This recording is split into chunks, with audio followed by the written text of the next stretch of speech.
This podcast is sponsored by Talkspace. You know when you're really stressed or not feeling so great about your life or about yourself? Talking to someone who understands can really help. But who is that person? How do you find them? Where do you even start? Talkspace. Talkspace makes it easy to get the support you need. With Talkspace, you can go online, answer a few questions about your preferences, and be matched with a therapist. And because you'll meet your therapist online, you don't have to take time off work or arrange childcare. You'll meet on your schedule, wherever you feel most at ease. If you're depressed, stressed, struggling with a relationship, or if you want some counseling for you and your partner, or just need a little extra one-on-one support, Talkspace is here for you. Plus, Talkspace works with most major insurers, and most insured members have a $0 copay. No insurance? No problem. Now get $80 off of your first month with promo code SPACE80 when you go to Talkspace.com. Match with a licensed therapist today at Talkspace.com. Save $80 with code SPACE80 at Talkspace.com. Okay, 5, 4, 3, 2, 1. Hello, everybody. My name is Niko House, and you are now tuning in to Mi Casa es Su Casa, where you are not only allowed but required to speak politics at the dinner table. Today, I have with me Jeff Day. For those of you who don't know Jeff Day, he is a former Bernie Sanders delegate. He is also the co-founder and creator of what is United? Is it U.S. United? U.S. United. There you go, brother. U.S. United. And I will let him tell more about that. So today, we're going to be speaking about the North Dakota pipeline. We're going to be speaking about the Flint, Michigan situation that has been ignored, and we're also going to be speaking about why the situation in North Dakota is better than what some activists may be perceiving it to be right now. But first, I would like for Jeff to go ahead and introduce himself and what is it that he does. All right. As Niko said, my name is Jeff Day. I was a Bernie Sanders delegate for the small state of Delaware, or as some people are calling it now, Little Panama, because of our banking structure. But I'm a father of 3. I'm a full-time nurse. And as Niko also said, I am the co-creator with Jeannie Hoyt of U.S. United. And the idea behind that, really quick, was to try to reunify the people who were in the Bernie movement. There was so much fracturing after the convention. I wanted to create a place outside of the Bernie groups where there wasn't going to be conflict, where I don't care who you're going to vote for president. If you're focused on the same issues that I'm focused on and you want to help fight for the same issues that I want to fight for, then join me. I don't care if you're voting for Trump, Clinton, Stein, or Johnson. We're just trying to get things done. And I appreciate everybody who signed up and everybody who hopefully will sign up after today. Awesome. So for those of you who are tuning in live right now, to hear the complete interview because you're not going to be able to hear Jeff on the other line, obviously. So to hear the complete interview, go to awakeradio.us so that you can hear everything that Jeff has to say, because it's extremely important. So for those of you who don't know, Jeff and I have been mutual Facebook friends for a while.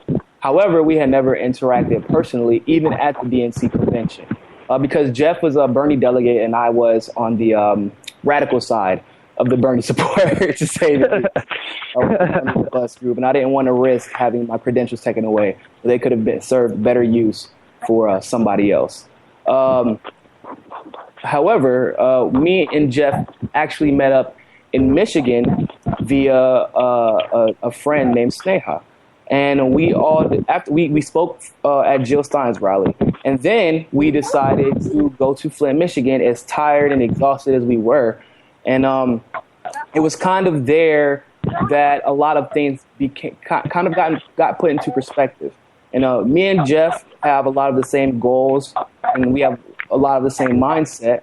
And so you are going to hear my perspective also, but I also wanted for everyone to hear Jeff's perspective on not only Flint, Michigan, and not only the North Dakota pipeline situation, but also what our plans are. We're going to work together. And I want him to kind of elaborate on what our plans are going forward, dealing with these issues and these types of issues in the future. All right. So after we visited Flint, I think we came away with the same feeling that the areas in America, and at least for right now, let's keep it focused there. There are a lot of underserved areas, and how I'm referring to them as abandoned areas of America, where there are communities and cities who have been abandoned by their government, and the media, who generally reports information like this, has also abandoned these people. And I know there's a lot of people, on Facebook all over the place, and a lot of other people who are doing what Niko and I are doing. But I don't think anybody's doing it the way that we are, in terms of we want to go to the places where the problems are. We want to speak to the people there, not the government officials, not media types, but the people who live there, and talk to them and give their perspective to the world. And not only that, but within that conversation, try to find solutions, both short-term and long-term, like we're doing for Flint. But looking forward, Niko and I are going to North Dakota, September 25th. After that, we're looking at possibly going down to Louisiana and Baton Rouge with all the damage that's been done down there after the Hurricane Hermione that just hit. And I think everybody can see that nobody's talking about that either. And you've got thousands of people out of power, out of water, homes destroyed, and on their own. Yeah, and I think these are the issues that we want to talk about and bring attention to, because people don't deserve to be abandoned, especially in America. Yeah, absolutely. 100% agree. And one thing that we both talked about, especially after the revelations we had in Flint, once the campaign trail kind of came to an end after the primaries, and there was no battleground in Michigan anymore, it all of a sudden seemed like no politicians cared about what was happening in that particular area of Flint, Michigan. And more importantly, and probably most importantly, the politicians and even some of the people in Michigan have no idea that this issue is actually starting to seep in to Detroit. And that was something that we didn't learn from reading the news. We didn't learn it from CNN. We didn't learn it from NBC. We didn't learn it from independent media nor mainstream media. We had to physically be there to talk to people, because we would have never found out if someone wasn't, they had a temp job they were working with the pipes. And they were the ones who told us, yeah, they're going to start lining the pipes in Detroit now. And they're going to start delivering water in Detroit, the bottled water. And we were like, hold on, what do you mean they're taking the water from you? And they were like, yeah, they're giving it to Detroit. So that means that there's actually not only a water crisis in Flint, Michigan, but there is either one already occurring in Detroit, or there's one imminently about to occur in Detroit. And nobody knows about it. That's scary. And the truth of the matter is, nobody would have known. Probably most people still don't know. Go ahead, Jeff. What were you about to say? I was going to say, so the day after we went to Flint, and you left back for New York that morning, and I stayed an extra day because I actually I had the time free to me, and I wanted to go into Detroit to kind of follow up on what we learned in Flint. Mm-hmm. And one of the things I did is I went down to the riverfront, and along the riverfront, beautiful. All the big companies in Detroit spent a lot of money about a decade ago putting this river walk in, and it's beautiful. Agreed.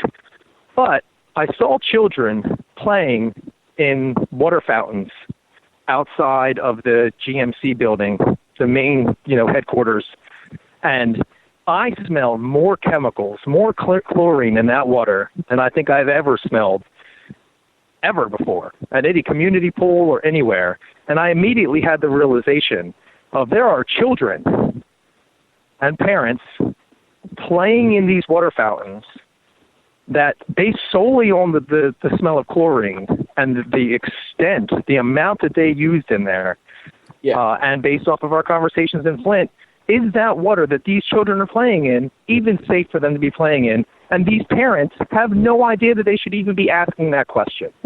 Yeah. I want you to talk about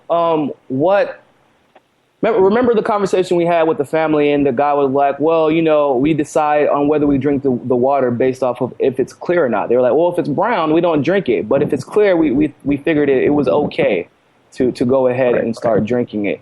And just talk about what happened, about how, unfortunately, the lack of knowledge that was first of all, that had taken place, but mostly because it's almost like the knowledge is inaccessible to the average Flint citizen. One of the glaring things that I noticed and we spoke about is the fact that there is no... I can hear you. Can you hear me? This podcast is sponsored by Talkspace. You know when you're really stressed or not feeling so great about your life or about yourself? Talking to someone who understands can really help. But who is that person? How do you find them? Where do you even start? Talkspace. Talkspace makes it easy to get the support you need. With Talkspace, you can go online, answer a few questions about your preferences, and be matched with a therapist. And because you'll meet your therapist online, you don't have to take time off work or arrange childcare. You'll meet on your schedule, wherever you feel most at ease. If you're depressed, stressed, struggling with a relationship, or if you want some counseling for you and your partner, or just need a little extra one-on-one support, Talkspace is here for you. Plus, Talkspace works with most major insurers, and most insured members have a $0 copay. No insurance? No problem. Now get $80 off of your first month with promo code SPACE80 when you go to Talkspace.com. Match with a licensed therapist today at Talkspace.com. Save $80 with code SPACE80 at Talkspace.com. Jeff. You got me? Jeff might have just gotten disconnected. Niko, are you here? Okay, I believe Jeff got disconnected. We're going to try to get him reconnected here shortly. But Can you hear me, Niko? For those of you who don't know, that was Jeff Day, a former Bernie Sanders delegate and he's a co-founder of U.S. United. But I'll go ahead and elaborate on that story. We were speaking to a family who essentially thought that you could drink the water in Flint because it was clear, not realizing that lead does not turn the color of water. There are actually other chemicals that turn the water that color. And so once we broke this news to them, they were actually confused. And what was scary, because for those of you who don't know, this Flint, Michigan crisis isn't a recent crisis. This is something that has been going on for three years and some change, and it actually has no ending in sight. Niko? They have been drinking the water, and they looked at us. They were like, no, it's fine. As long as it's clear, there's no lead. Unfortunately, that's not the case. And they had been acting on this presumption for years. And you could physically see the lead had taken a toll on the family. There were skin problems that were apparent. They talked about the eczema. They talked about the damage to the baby, the skin of the baby that was, basically 1.5 years old. It was bad. It was bad. And I don't know what is actually worse. It's the lack of accountability. It could be the lack of accountability, or it could be the fact that it's still happening and no one is talking about it because there's no political motive to be gained and there's no financial gain. And so what we are starting to see in this country specifically is that if there's nothing to be gained, then nobody will talk about it. And that's unfortunate. It shouldn't be like that. And I don't know if the surrounding areas have been meeting with Flint and doing whatever they could to help Flint. But when we went to Flint, Michigan, and you can look, if you want to go to Jeff Day's page, it's just GEFF and then DAY. If you want to go to his page, or if you want to go to my page, and I made a video about it as well. It was like a barren land. You would have never known that Flint, Michigan used to be one of the prizes of visiting the state of Michigan. You would have never known. Just imagine that one day you invested all your savings, your finances, you fixed up the houses, got new floors, got a new roof. 15 years you've been working on this because one day that you're either going to sell this and make a good enough profit to move to where you actually may want to move or retire from in the future, or you want to pass the house down to your kids. However, the Michigan government took that away from the people of Flint, Michigan, with no compensation. Imagine waking up in your house is completely worthless to no fault of your own. You've been doing everything you can. We spoke to someone who had a tarp to repair the roof of his house. And I asked him, I said, well, why are you using a tarp? Is there a reason you're using a tarp? Is it only for temporary purposes? Is it only for temporary leaks? Has it been raining a lot recently? Because I can get that. But what he said was, no, this is permanent. It's what I use to cover the roof of my house. And I said, well, why don't you get it repaired? He said, I thought he was joking, and I thought he was exaggerating. What he said was, well, it wouldn't make sense because the tarp, or the roof of my house, would cost more to repair than my actual house is worth. That's absolute insanity. That's not okay. It shouldn't be legal. It's amazing to me that whenever the government wants to take our homes, they can pay us whatever they, choose to pay us. Of course, it has to be rightful confirmation due to the Fifth Amendment, but they can pay us whatever they want to pay us, take our houses away from us, and that's it. There's no debate. There's no arguments. We've seen what happened in the North Dakota pipeline, and yeah, we have a temporary victory today. But there was almost no debate and no argument there unless protesters actually physically went in. If those protesters did not physically go in and solve that and fight for that pipeline to be not built, the government would, the North Dakota government would have had their way. But whenever the situations are reversed, the government that we pay our property taxes every year so that we don't go to jail. Because for those of you who don't know, if you don't pay your property taxes, that's a big deal. So, you can not be able to sell your house, or you can, there's a lot of things that can happen to you if you don't pay your property taxes. But you pay your property taxes every year. You pay your taxes as a citizen. You pay those government officials.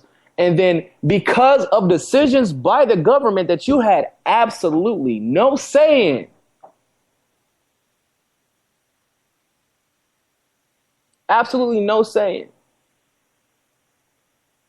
your house that you've invested your time in, that you've invested effort, that you've invested money, that you've raised your kids in, that you're expecting your kids to raise your kids in, your grandkids, is worthless to no fault of your own. To absolutely no fault of your own. And what can you do about it? They want you to protest peacefully. They tell you, well, you can go file an injunction. You can appeal. You can do this. You can move. How can you move? I will give a good example of Michigan is a good example. If you all remember what NAFTA did to Michigan, for those of you who don't know, Detroit's called Motor City for a reason. It's because that was pretty much the home and the hub of the General Motors. And so everybody who was working in those factories, and those were large factories. A lot of them had their jobs taken away because of NAFTA. And so how then, with limited jobs, limited opportunity, remember also, we can't just say, well, why don't those kids go to college and get a better job? Why? Well, because to get into great colleges, you have to have great education prior to. And as you all know, what pays for education? Property taxes. When your house isn't worth that much, when your house isn't worth that much, how exactly can you pay for a great school to be in the school district with houses that are rotting away, with water that can't be used?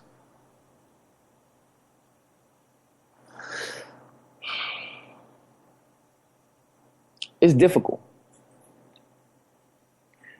It's not only difficult to live in that situation, but it's difficult for people to face that reality that we have a city living in third world conditions. We have a city living in third world conditions in one of the richest countries in the world.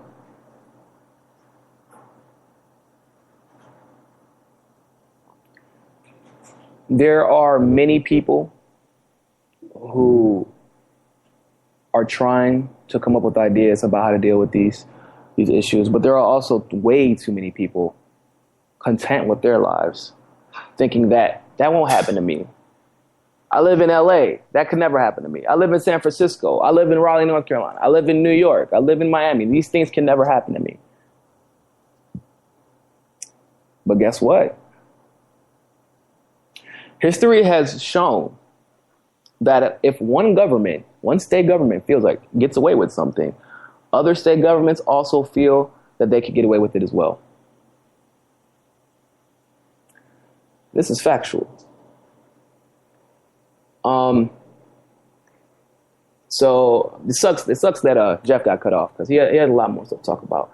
But me and Jeff will definitely be working together more in the future, and it's exciting to see that there are people like Jeff Day, that there are people like Sneha Sinha, that there are people like Debbie Luzingman, Claudia Starber, Tim Black. I mean, Ed Opperman. There's a lot of people out there who want to see these type of criminal, because that's exactly what it is, criminal acts. They want to see this ended indefinitely. So me and Jeff decided to put together an initiative that we're working with obviously me and Jeff. We have some independent media going to be helping us out. And also Jordan Sheraton from the Young Turks. He plans on providing some help as well. So we're working on it. If you have any ideas, please feel free to message me or email me. My email is housenikod@gmail.com. Or you can message me on Facebook at my live page, or even DM me on Twitter. If you don't know my Facebook page is Niko, Niko, D as in dog, house as in, casa. And my Twitter is just at Niko, Niko, CSFB.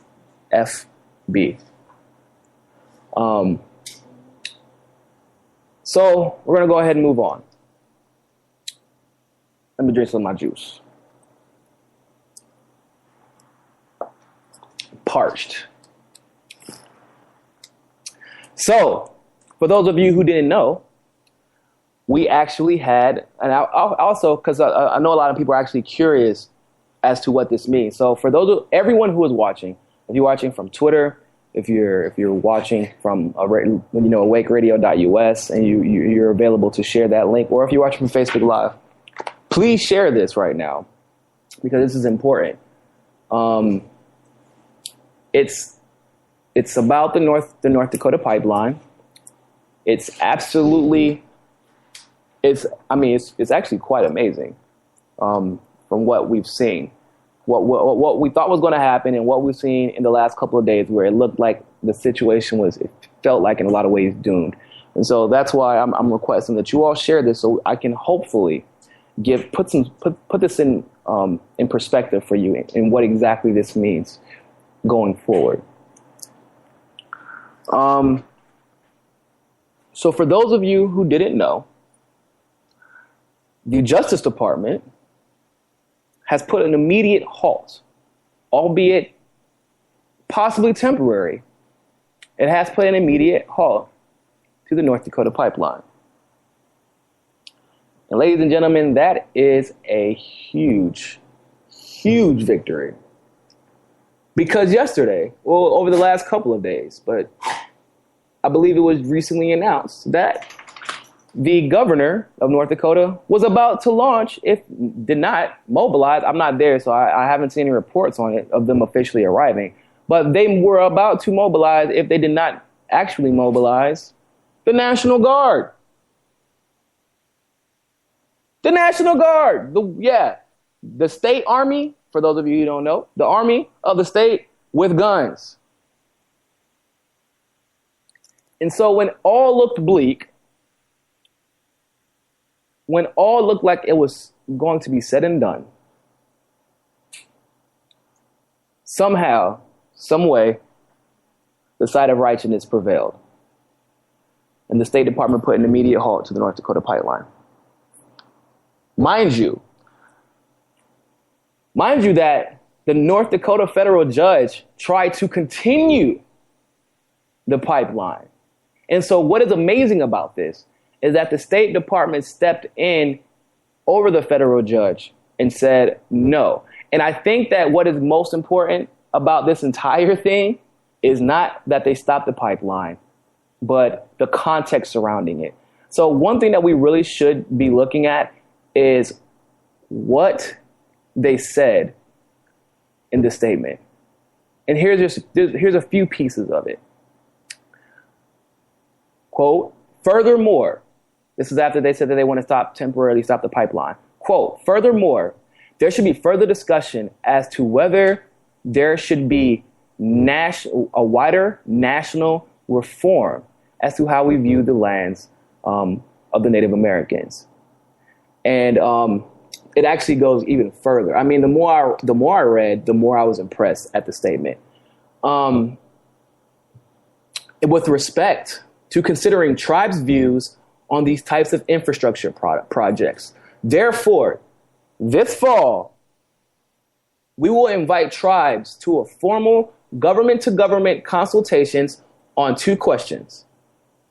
One, within the existing statutory framework, what should the federal government do better to ensure meaningful tribal input into infrastructure, related reviews and decisions, and the protection of tribal lands, resources, and treaty rights? And two, should new legislation be proposed by Congress to alter the statutory framework to promote those goals? So not only did they say they're going to operate within the current framework so that we don't have to see a stagnation, or, they said they don't want us to be stagnant, so we have to wait for Congress to act so we can finally do something. But they said right now we will act within the parameters that are currently available. And then while we're having these conversations in the fall to make sure that we don't encroach unnecessarily again, they're going to make a decision on whether Congress should completely redo and remake the statutory framework that the government is currently acting within in regards to the Native American land, their resources, and their tribes. Now, some people were a bit bitter because they were like, well, why didn't you say stop the North Dakota pipeline indefinitely? It doesn't really work like that. I mean, I'm sure most of you know that, but there are some people who think that you just stop. That's not how law works. I'm sorry. However, this is a huge victory. And I want people to really understand why this is important. So if they never initiated that pipeline in North Dakota on those Native American lands, there would have never been an opportunity. Well, I'm not going to say never, but there wouldn't have been the opportunity for not only the United States citizens or the Native Americans, but also the United States citizens to join together in such a way, physically and over social media and via, community organizations, to unite and create such visibility to an issue that has needed visibility for such a long time.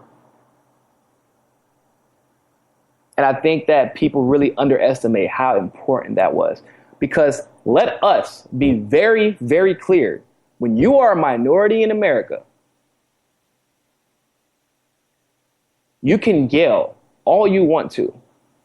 Slaves hated slavery, and they talked about how much they hated slavery. And I'm sure they talked about it a lot. And it was very obvious that, hold on one second, my producer said something. Oh no, Ed, we're fine. We're fine. I'm gonna connect with Jeff after we're done, man. Thank you though. However, we're working together. And with slaves, they didn't just stop slavery because slaves said they didn't like slavery. Like, let's be honest, right? They didn't stop segregation because black people were just so united. Like, of course, they would be united in the idea that they didn't like segregation. They would like equal facilities. Women did not get rights because women all united and said, hey, let's force the men to give us whatever whatever equality we don't have right now. It's not how these things work. What happens is one group speaks out, and those with compassion, they join them. And what we saw was the government being forced to react because we what? Because we united. We didn't give them a choice. We said, you can't sweep this under the rug. We said, you can't ignore it just because it's one group. You can't do it anymore. And it brings joy to my heart because Native Americans have been here much longer than most of us. And they are swiftly becoming the last group to get the rights that they deserve.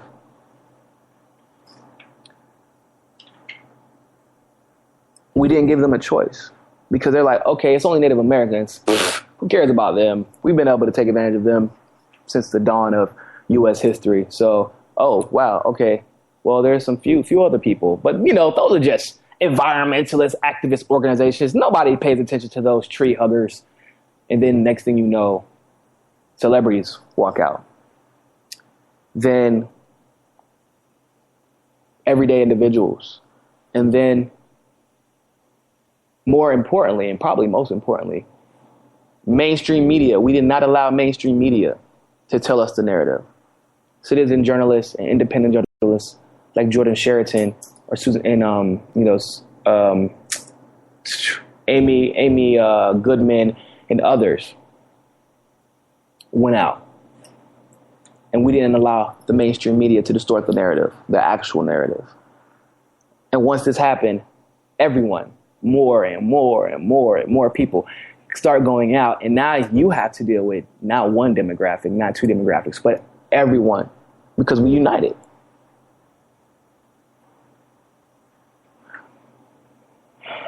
So if this worked, ladies and gentlemen, if this worked with the North Dakota pipeline, imagine what we could do in Flint, Michigan. Imagine what we can do in New Orleans. Imagine what we can do in Chicago. Imagine the power we have. I want to be honest. I know for a fact that this didn't happen because they're just, they love people and they love Native Americans and Native American land and resources so much that they just couldn't possibly fathom the land being destroyed. That's not why. This happened because they were self-serving interests. They care about their self-interest. And they know that once enough people unite and you don't see any Native Americans, any white Americans, black Americans, women, LGBT, you don't see any negative feedback about what those people in that area are doing. All of a sudden you realize this is an election issue now. When you call out the president, you call out Hillary Clinton, you call out Donald Trump, you call out Joe Stein, you call out Gary Johnson, and you say, well, what the hell are y'all doing? We're voting in November. We're voting after that. What do you think is about to happen to the governor of North Dakota? Bye. You're out, bro. You just launched the National Guard on protesters. Do you know, for those of you who don't know, do you all know what the governor can launch the National Guard for? Well, if you don't know, I just happened to look it up because I was curious myself as a former, as a veteran and a former member of the United States Army. I'm like, that's insane. I've never heard such things before. I didn't know you can launch for that. That's because he can't launch the National Guard for that. What he did was actually out of his jurisdiction. The National Guard, and this is according to the National Guard website, the National Guard may only be activated by the governor in the case of a disaster that has already occurred or a life that is being imminently threatened. Hold on. What life was imminently threatened? I don't remember any life being imminently threatened. Oh, I do actually. I take that back. I remember whenever the protesters' lives were imminently threatened. And what we didn't see from Mr. Governor was what we didn't see from the governor was the National Guard being launched to save. The National Guard wasn't launched to save those protesters. Whenever kids were being bit in the face by dogs, I didn't see any National Guard being. We didn't even see the police call whenever the governor or the corporation sent mercenaries to attack protesters. Where the hell was the National Guard? Where are the National Guard whenever kids were being bit in the face? Whenever protesters were being wrestled to the ground and then being blamed for the violence. When there was no, absolutely zero violence before mercenaries were called.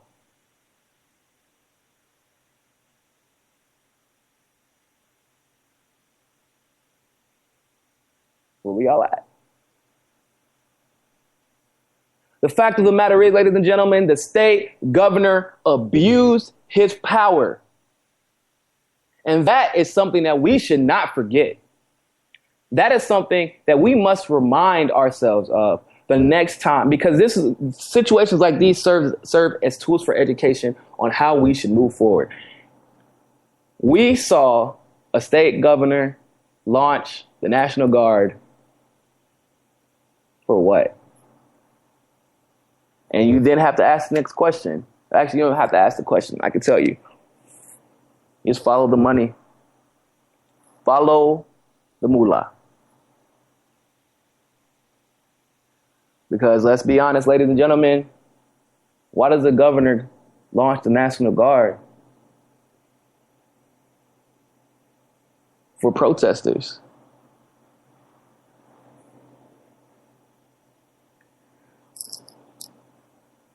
What do you gain? Spending taxpayer. Those protesters pay taxes. They pay the National Guard to protect them if a natural disaster was to occur.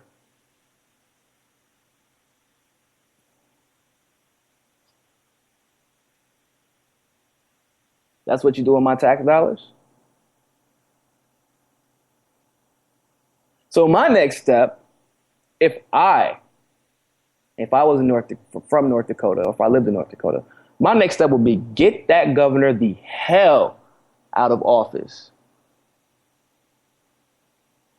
The next step after that would be, and this is something, I don't know how possible it is because I actually personally do not know the nuances of how much power Native Americans have or are allowed to have in the state governments, because I know their lands versus the government versus the state lands, that's all the treaties, they're all weird topics.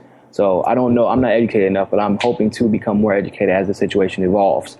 However, we need Native Americans to run for governor, for governments in general, but specifically for governor. We need representation from Native Americans, and not only the state level, but in the national level as well.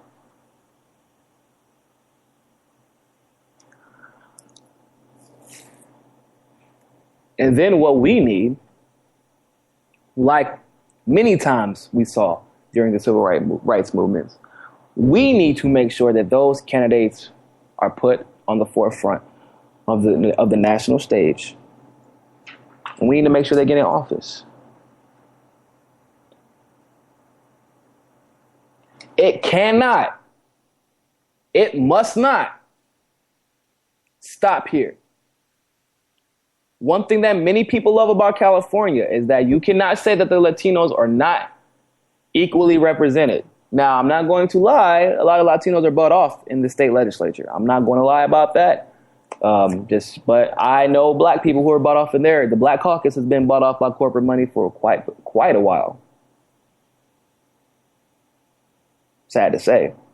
But you know what? It's a start. Step by step.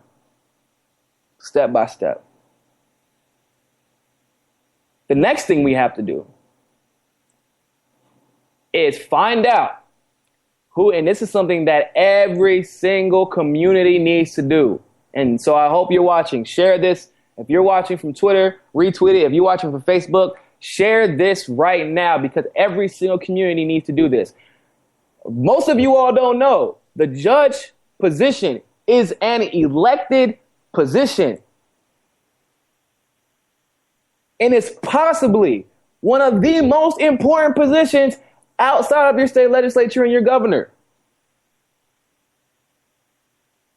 Find out who is the judge, who is the federal judge in your state. Find out your local judges. You look at the type of rulings they've had. You research. Find out if they're disproportionately prosecuting African Americans or minorities. Find out if they're wrongfully forcing males to pay child support disproportionately from females. Find out everything you can about that judge like you would a presidential candidate. And if they are not doing a good job, then vote their ass out. It's really that easy. I know, it's crazy. One thing that I loved seeing in Fayetteville, North Carolina, one thing I loved seeing there was that people were really concerned with voting judges in and out of their judgeship. And that was things, especially black judges, because black people are disproportionately affected by a lot of the bad things that happen in Fayetteville, North Carolina, or in North Carolina in general. And so what we saw was that people would do their research and see which judges were doing things like putting people in jail for, 60 years for suspended license. And you, if you're an attorney, even if you're young, if you feel like, or if you know an attorney who is experienced, we can't just keep we have to take our government back as a group. And we have to do this by educating ourselves, ladies and gentlemen. And I think that we really underestimate what that truly means. Many people I see campaigning for multiple people, not just the president, not just the Senate, but the mayors. I see people, campaigning for aldermen, town councils, city councils, board of education. I see that. And that's good, but for my minorities especially, for my males especially, who are we allowing to make the decisions in our life whenever something happens to us wrongfully? And we're faced with looking at ourselves and the judge and that prison. Nobody thinks of this stuff. But that's an extremely important office. Because let me tell you what happened. For those of you who don't know, the federal judge in North Dakota said that they were not going to stop that pipeline. He did not say that they had to stop. And the people of North Dakota, even though they're going to be the ones who are disproportionately affected by it, they put him in office. They gave him his judgeship. They voted for him.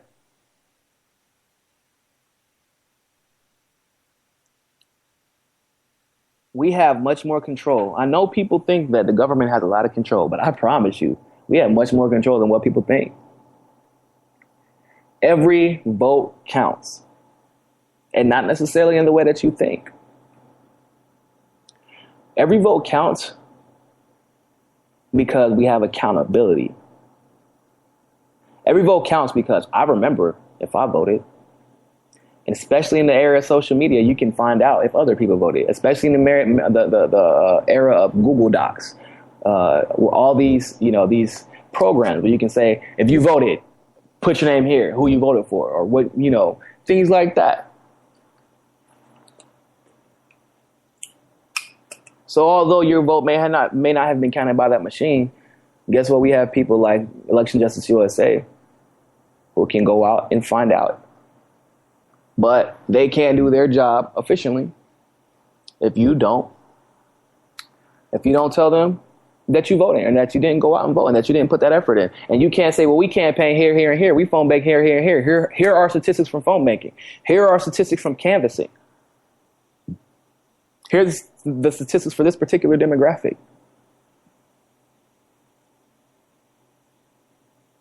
There's a lot we can do. But, ladies and gentlemen, although there is a lot we can do, as we have seen in the past, as we have seen during civil rights movements, as we've seen during, the abolitionist movement, nothing gets done unless we can do it together. We got to put pressure. We have to apply pressure. And so if we don't apply pressure, the right kind of pressure,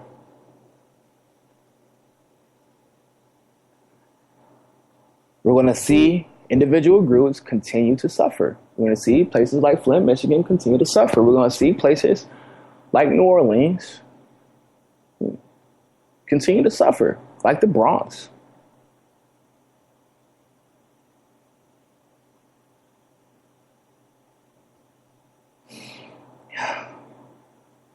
But I've seen hope revitalized. And I know some people were mad because it doesn't say permanently, but we got something better, honestly, in my opinion. We got something better than a permanent decision. We got permanent change. We have potential permanent change, because guess what's going to happen? People are now emotionally invested in this. Guess what is going to happen whenever these committees are had in the fall, and these discussions are had in D.C. in the fall, and the representatives announce who they are from the Native American tribes. Guess where people like myself, Jeff Day, Tim Black, Lee Camp, Claudia, Debbie, all the activists, the independent citizen journalists, guess where we're going to be at? And guess where we're going to tell everybody else to be at? When those meetings are had, we are all going to be either inside that building or outside that building. Because, once again, we're going to be holding the feet to the fire, not as Native Americans, not as black people, not as white people, not as males, not as females, but as a united group who does not want to see our earth destroyed and that are tired of seeing people marginalized because the government thinks they are less important because they don't have large numbers. Well, ladies and gentlemen, I hate to break it to the government now, but the tide is turning. And I said that on a status on my personal Facebook page 2 days ago. I said, I don't know what it is, but the tide is turning. And this Friday, we saw the North Dakota pipeline halted.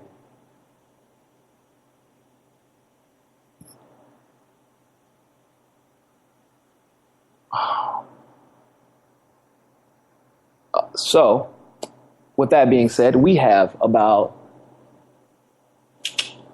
7 to 8 minutes for questioning. So if you're on my Facebook live feed or on my Twitter, feel free to, let me go to my Twitter account real quick. Feel free to @ me or tag me and ask me any questions that you wish. And I will try my best to answer them.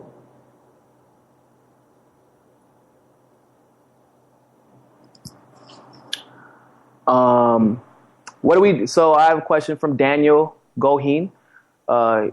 He said, what do we do about the fact that Homeland Security is taking over the voting system?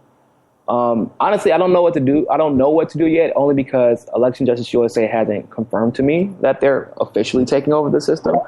I think it's more so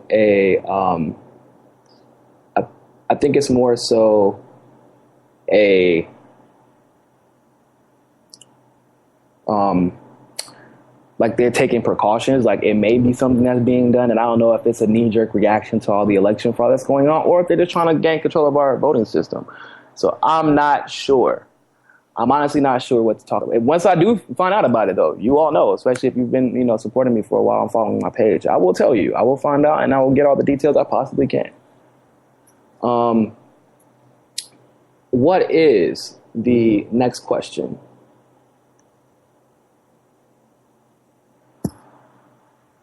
Anything new from the lawsuit? No, we haven't heard anything new from our particular lawsuit, nor have there been any new lawsuits brought forward.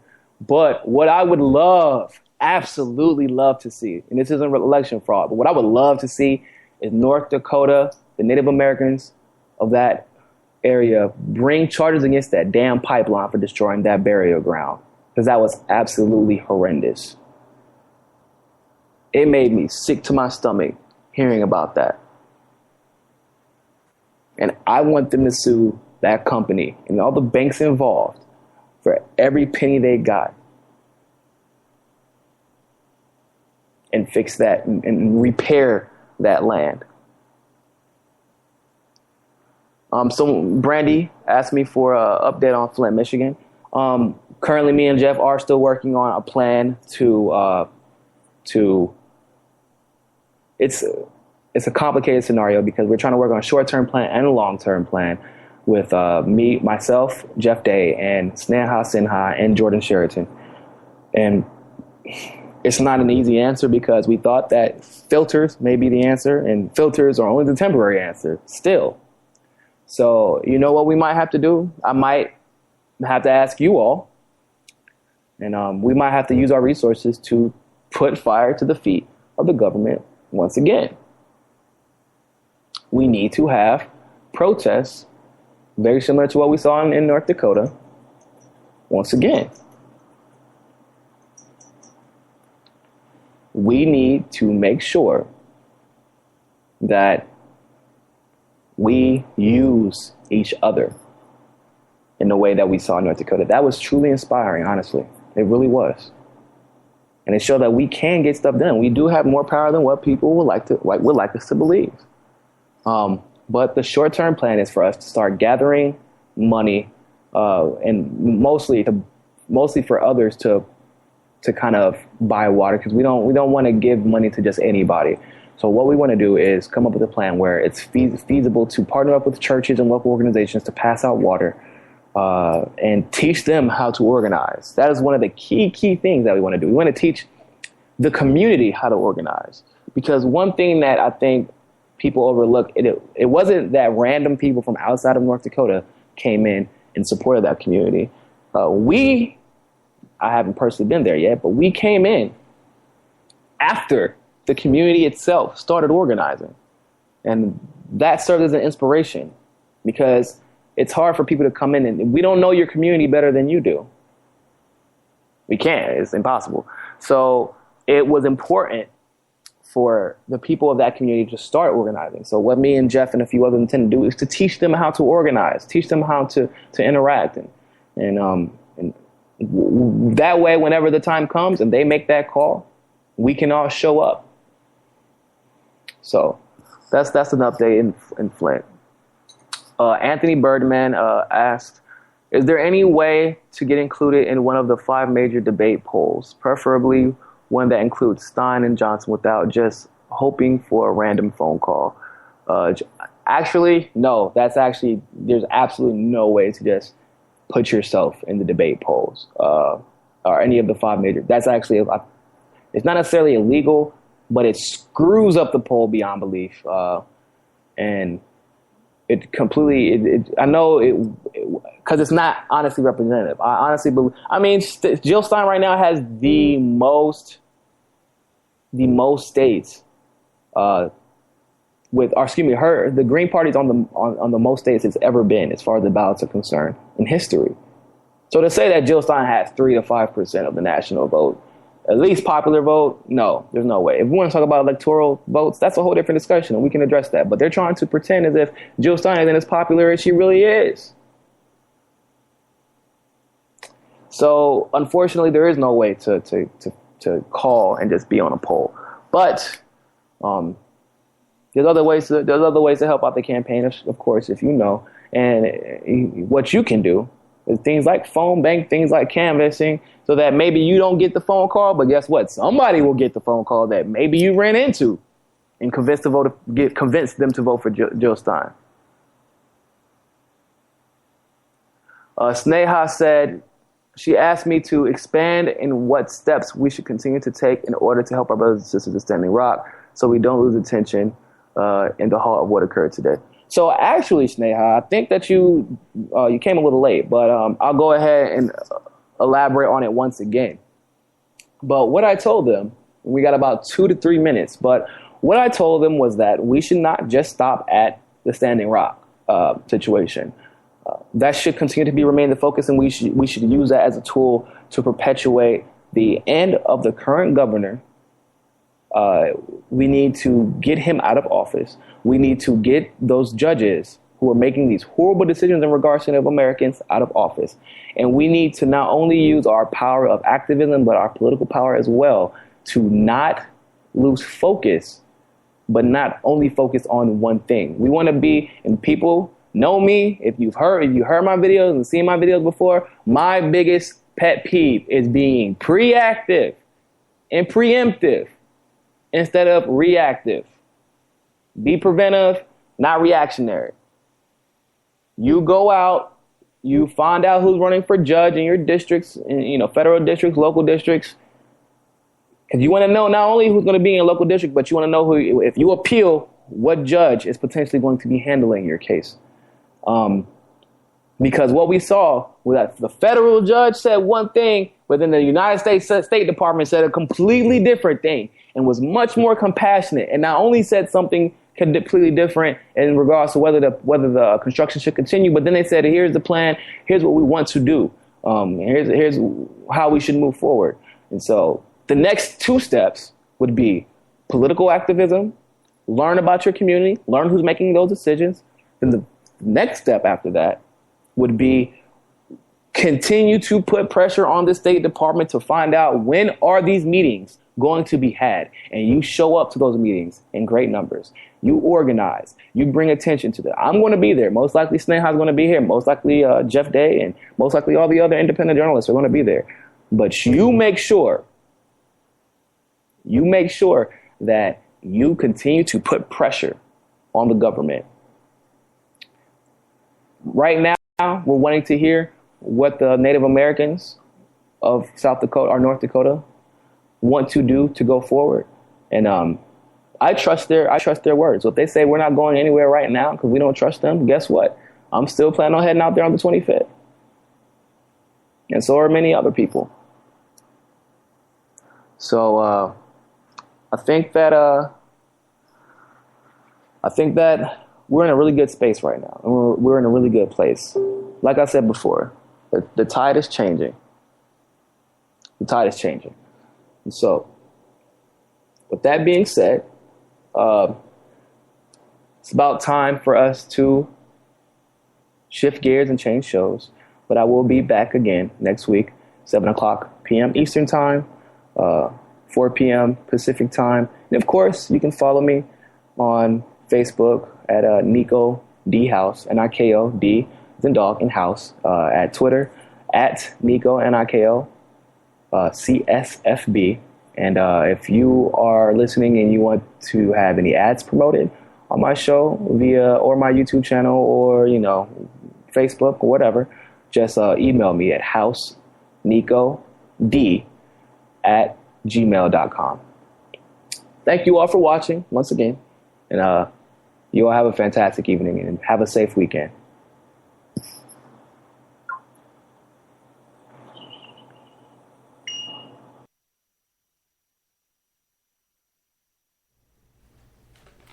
Okay, thank you, Niko House. Great show, my friend. Great show. And thank you to Jeff Day, who I believe is joining Niko as a co-host in the future.